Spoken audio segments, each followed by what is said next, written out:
आज हम जो टॉपिक डिस्कस करेंगे वो है cost of electric generation corresponding. ठीक है, तो जो इलेक्ट्रिक जनरेशन की जो कॉस्ट है वो कैसे हम कैलकुलेट करते हैं उसके लिए एक फार्मूला है, वो है total annual cost this equal to fix cost and running cost. दो पार्ट में डिवाइडेड है, एक फिक्स कॉस्ट और एक है रनिंग कॉस्ट। ठीक है, एक फिक्स कॉस्ट हो गई, दूसरी रनिंग कॉस्ट। तो total annual cost this equal to, ये सब रुपीज में होता है, रुपीज ये होगा ए इंटू ये जो फिक्स कॉस्ट किलोवाट में होगी, ये किलोवाट इंटू आवर में होगी। तो बी इंटू जो यूनिट होती है उसकी होती है किलोवाट इंटू आवर में। ठीक है, अब इसको क्लासिफाई किया जाता है दो। अब ये जो दो पार्ट में हमने फिक्स कॉस्ट और रनिंग कॉस्ट को जो बोला ना कि total annual cost, fix cost and running cost. अब रनिंग कॉस्ट किसको बोलेंगे, मतलब इसको कैसे क्लासिफाई करेंगे और फिक्स कॉस्ट को कैसे क्लासिफाई करेंगे, हम वन बाय वन डिस्कस करेंगे। तो पहले हम डिस्कस करेंगे फिक्स कॉस्ट के करस्पॉन्डिंग कि फिक्स कॉस्ट में क्या क्या कौन कौन से फीचर होते हैं, जो कौन कौन से फैक्टर होते हैं जो इफेक्ट करते हैं। ठीक है, तो कॉस्ट ऑफ इलेक्ट्रिक जनरेशन में फर्स्ट वन है फिक्स कॉस्ट। फिक्स कॉस्ट में क्या है, हम इनको डिटेल में भी डिस्कस करेंगे। पहले जो ये जो फैक्टर है इनको लिख लो। पहला लैंड, ठीक है, जो लैंड ऑक्युपाइड किया जाता है करस्पॉन्डिंग टू दैट वन, फिर उस पर बिल्डिंग खड़ी की जाएगी। ये देखो बहुत सिंपल है, बहुत ज़्यादा दिमाग लगाने की जरूरत नहीं। अगर आप प्लानिंग करोगे तो क्या क्या आपके दिमाग में चीज़ें आएंगी जो सबसे पहले आती हैं। जैसे कहीं पे भी आपको पावर प्लांट बैठाना है, नॉर्मल सी बात है, लैंड चाहिए कि नहीं चाहिए। पावर प्लांट क्या करना, बैठाना है, जनरेशन तो पहले बाद में करोगे, पहले तो हमको ज़मीन चाहिए और किसके करस्पॉन्डिंग चाहिए वो सब डिस्कस करोगे। नहीं, लैंड कॉस्ट, लैंड की कॉस्ट होगी जो कि फिक्स होगी। अब ये नहीं कि एक बार एरिया, अब देखो ये फिक्स कॉस्ट में होगा, क्यों, क्योंकि लैंड जब आप ऑक्युपाई करोगे तो आपको क्या हो जाएगा, एक आपकी फिक्स कॉस्ट हो गई कि उसी लैंड के करस्पॉन्डिंग ही आपको 10 साल 20 साल 50 साल के लिए आप जो है वो काम करते रहोगे। ये नहीं, ठीक है। तो और तो क्या वो लैंड कैसी होनी चाहिए, सस्ती होनी चाहिए कि महंगी होनी चाहिए, कहाँ पे ले रहे हो, कैसे ले रहे हो, वो बहुत सारी चीज़ें फीचर डिपेंड करेगा। पहले लैंड पे फोकस करोगे, फिर इसके बाद बिल्डिंग खड़ी करोगे, फिर मशीन्स उसमें लाओगे, ठीक है, उनकी कॉस्ट, फिर इक्विपमेंट जो लगेंगे उसके करस्पॉन्डिंग, फिर ऑपरेटर्स, फिर ट्रांसपोर्टेशन मतलब आने जाने का खर्चा, शहर से कितना दूर है क्या है, ठीक है, आदमियों को ले जाना, जो उसमें वर्कर होंगे उनको काम करेंगे उसके लिए चाहिए। इंस्टॉलेशन के लिए भी चार्जेस लगेंगे, वो भी आपको देखना पड़ेगा। फिर मैनेजमेंट, जो उसको मैनेज करेगा वो आपका मैनेजमेंट पे खर्चा आएगा। फिर प्लानिंग करोगे कि कैसे कैसे कौन सा सेटअप करना है, कैसे नहीं करना है। फिर डिजाइनिंग पे भी खर्चा होगा, कैसे डिजाइन करना है सिस्टम को। फिर हाई सैलरी, जो ये लोग होंगे उनके करस्पॉन्डिंग सैलरी भी तो हाई होगी, नहीं मतलब अच्छे लोगों को ही रखोगे उसमें, ठीक है, तो नॉर्मल सी बात है आपको मनी पे करनी पड़ेगी। सब स्टेशन की कॉस्ट आएगी। फिर ट्रांसमिशन लाइन को बिछाओगे उसकी कॉस्ट आएगी।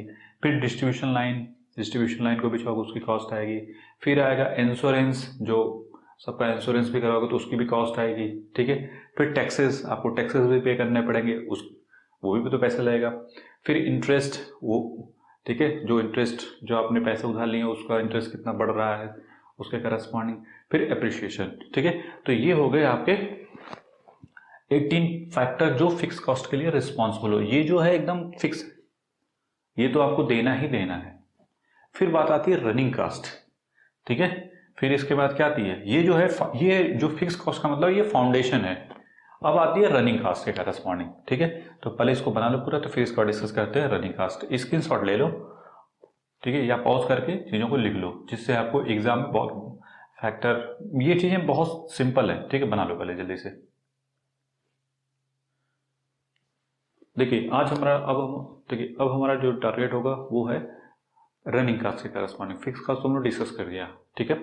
अब आते हैं रनिंग कास्ट। रनिंग कास्ट में कौन कौन से फैक्टर होंगे जो उसको इफेक्ट करेंगे। पहला है फ्यूल, तो उसकी कास्ट, और वो कास्ट क्या होती है, डे बाई डे, कभी कभी मंथली, तो कभी कभी डे बाई डे भी क्या होती है, चेंज होती रहती है, तो दैट्स वाई रनिंग कास्ट में आ जाता है। क्लियर। फिर है कॉस्ट ऑफ वाटर मतलब जो पावर प्लांट में इक्विपमेंट है उनको ठंडा करने के लिए, ठीक है, जिससे वो उनकी लाइफ जो है लॉन्ग लाइफ रहे। तो हम क्या तो ऑयल वाटर लगेगा, तो वाटर पे भी तो कॉस्ट आएगी, तो कॉस्ट ऑफ वाटर, ठीक है। फिर कॉस्ट ऑफ ऑयल जो मशीनें हैं उनमें भी ऑयल लगता है, तो उसके लिए कॉस्ट ऑफ ऑयल। फिर लुब्रिकेंट्स भी यूज होता है, कॉस्ट ऑफ लुब्रिकेंट्स, ठीक है, स्मूथ रनिंग के लिए। कि कॉस्ट ऑफ ऑपरेशन का मतलब जो नए जो अपग्रेड सिस्टम हो रहे हैं तो उनको लाने के लिए, ठीक है, वो पूरा सिस्टम, तो कॉस्ट ऑफ ऑपरेशन, ठीक है। कॉस्ट ऑफ केयर, जो उसमें लोग वर्क कर रहे हैं उनके ऊपर भी तो कॉस्ट, केयरिंग की मतलब कोई बीमार हुआ कोई, ठीक है, उसका भी खर्चा इसी करस्पॉन्डिंग आता है। रिपेयरिंग, नॉर्मल सी बात है, रिपेयरिंग मतलब कुछ एक पर्टिकुलर टाइम के बाद क्या है, रिपेयरिंग चाहिए कि सब सही से वर्क कर रहा है कि नहीं कर रहा है, तो जब जिसको लाओगे तो उसके ऊपर आपको मनी कर देना पड़ेगा, ठीक है। फिर मेंटेनेंस चार्ज, कि गड़बड़ हुआ क्या है क्या नहीं है उसके करस्पॉन्डिंग। फिर लेबर कॉस्ट, जो लेबर वर्क कर रहे हैं उनके करस्पॉन्डिंग मनी। फिर लो सैलरी वर्कर, जो लो सैलरी वर्कर होते हैं, ठीक है, उनके करस्पॉन्डिंग।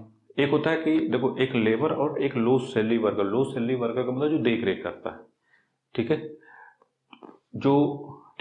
जो कि उसके सपोर्टिव स्टाफ में जिसको बोल सकते हैं, ये लेबर होता है, और ये लो सैलरी वर्कर जो जनरली क्या होता है, जो सपोर्टिंग स्टाफ में होता है उसको बोलते हैं, ठीक है। रीडिंग का मतलब हमको कि क्या क्या चल रहा है सिस्टम में, उसके ऊपर पैसा खर्च करना, कि भाई आजकल जो हमारा नया सिनारियो है वो क्या है, और हमारा जो पावर प्लांट है बहुत सारी चीज़ों से उसमें अपग्रेड करना होता है, तो रिसर्च जो इसको बोल सकते हैं, तो उसके लिए आपको क्या करना पड़ेगा, एक बंदे को रखना पड़ेगा जो उस पर रिसर्च करता रहे, कुछ न कुछ नई चीज़ें निकालता रहे, तो वो पढ़ेगा तभी तो उसके ऊपर भी क्या होगा, खर्चा होगा, तो दैट्स वाई।